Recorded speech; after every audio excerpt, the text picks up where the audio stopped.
Hello, everyone. Welcome to Inside Talk Show. I'm Carla Elizondo.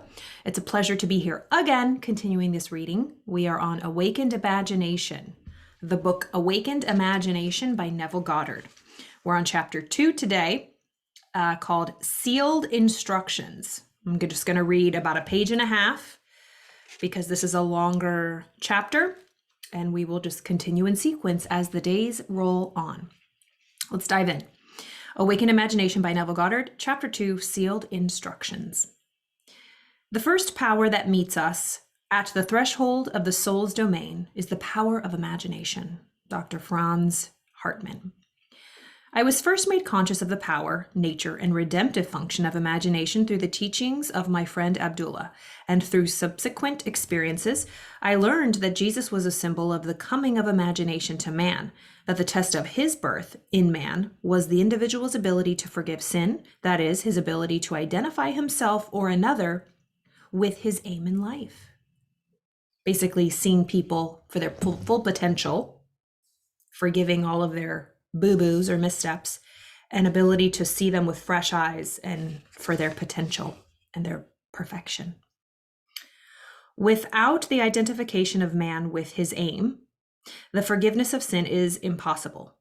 It's an impossibility, and only the Son of God can forgive sin. Therefore, man's ability to identify himself with his aim, though reason and his senses deny it, is proof of the birth of Christ in him. To passively surrender to appearances and bow before the evidence of facts is to confess that Christ is not yet born in you. So to just passively surrender to the outside world and the appearances, the objective world, all the evidence, which really came from the past. If you bow and surrender to the outside world, you're really confessing that you haven't yet done that inner work, tapped into that Christ consciousness, the ability to harness that imaginative power. Although this teaching shocked and repelled me at first, for I was a convinced and earnest Christian, and I did not then know that Christianity could not be inherited by the mere accident of birth, but must be consciously adopted as a way of life. It stole later on through visions, mystical revelations, and practical experiences into my understanding and found its interpretation in a deeper mood.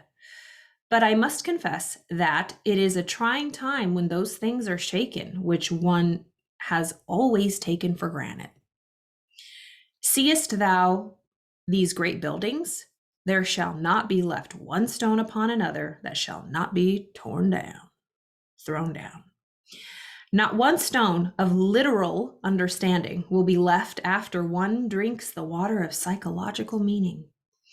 All that has been built up by natural religion is cast into the flames of mental fire. Yet, what better way is there to understand Christ Jesus than to identify the central character of the Gospels with human imagination, knowing that every time you exercise your imagination lovingly on behalf of another, you are literally mediating God to man and thereby feeding and clothing Christ Jesus. And that whenever you imagine evil against another, you are literally beating and crucifying Christ Jesus. I love these metaphors. I came to the realization growing up Christian, seeing, crucifixes and the crucified Jesus, but then there's also the resurrected Jesus. There's always two types of Christians in the world. The ones that identify with this Jesus, bloody and hanging, or those that identify with the risen Jesus, the resurrected, healthy, whole, miraculous Jesus, the whole point of the story.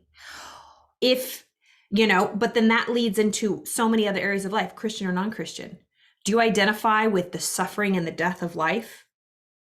Being a victim, being beat up, beat down? Or do you identify with your capacity to overcome everything? To use your unlimited power and ability to create anything you want and overcome and be happy and positive and nurture that aspect. They're two very different things. Ooh. All right. So it said, all right. Yet, what better way is there to understand Jesus than to identify the central character of the Gospels with human imagination? Knowing that every time you use your imagination lovingly towards someone else, you are literally the mediator. You're the vessel. You're mediating God to man and thereby feeding and clothing Jesus. And, because we're all Jesus, everyone's our brother, we're all Christ. The homeless person asking for money is just as much us as we are the person in the business suit. And whenever we imagine evil or have ill thoughts towards another, you are literally beating and crucifying Jesus. Every imagination of man is either the cup of cold water or the sponge of vinegar to the parched lips of Christ. I think that comes from when Jesus was being crucified and he was all bloodied and hot and chapped, and they're like, "Do you want a drink of water?" And they dipped this rag in vinegar and put it up to him so he could drink it. He thought they were giving him fresh water, clean water, because they were being nice. No. That's how terrible. Many metaphors here. So every time we have an imagination towards somebody, energetically, psychologically, emotionally, vibrationally, we're either offering them a cold glass of water to quench whatever ailment they have, or we're giving them a nasty ass cup of vinegar because we don't like them, or we want to see them suffer. It makes us feel better to see them down. Let none of you imagine evil in your hearts against your neighbor, warned the prophet Zechariah. When man heeds this advice, he will awake from the imposed sleep of Adam into the full consciousness of the Son of God. He is in the world, and the world is made by him, and the world knows him not. Human imagination. Wow. So basically saying, imagination is in the world, and the world was made by imagination, and the world knows imagination not. I asked myself many times, if my imagination is Christ Jesus and all things are possible to Christ Jesus, are all things possible to me?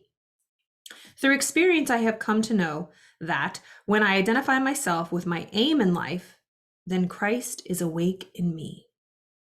Christ is sufficient for all things. I lay down my life that I might take it again. No man taketh it from me, but I lay it down of myself. And like I said, I am no Bible scholar, but wasn't Jesus saying, y'all, all this stuff I'm doing, you can do it too. Just get your shit together. Any great sage, even if it's Jesus or any really great, connected, conscious, awakened being, avatar that has came down, that has lived on this earth, they probably look at us now like this.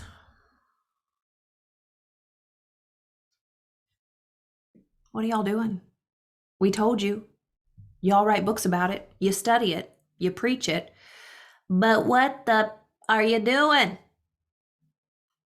Clearly, you ain't listening to the words that are coming out of our mouth.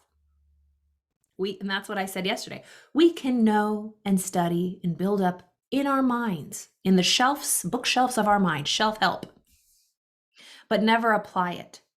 It doesn't matter what you know. It doesn't matter what you know. It doesn't matter what you've done in the past.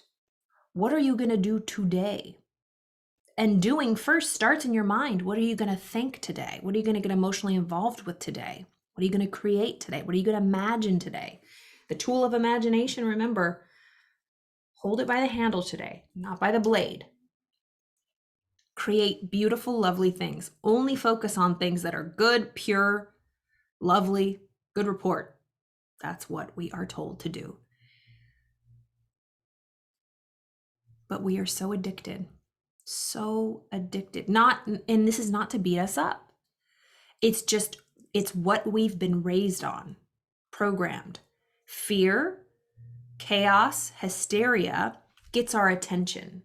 I've said this before. When I went to study, I was going to be in journalism class. The first thing, if it bleeds, it leads. That's the creed. But we know that. I don't have to say that. The more heartstrings it pulls, the more fear, the more shit it stirs up, true or not true. It gets the attention because it stirs the thing in us that is like, it's the primal brain. It's that lizard brain.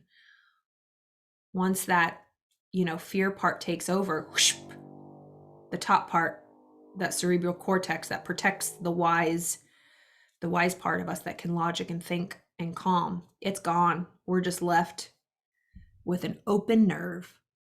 Lizard, fight, flight, freeze brain, survival mode, fear. Just take a deep breath. I hope you enjoyed that. I know it was quick, but she gotta go. I hope you had a wonderful experience with that. Watch it again and again and again, and all the past ones that are here. Any questions? Call me up. Love to talk to you. Have a wonderful Wednesday. I'll see you tomorrow.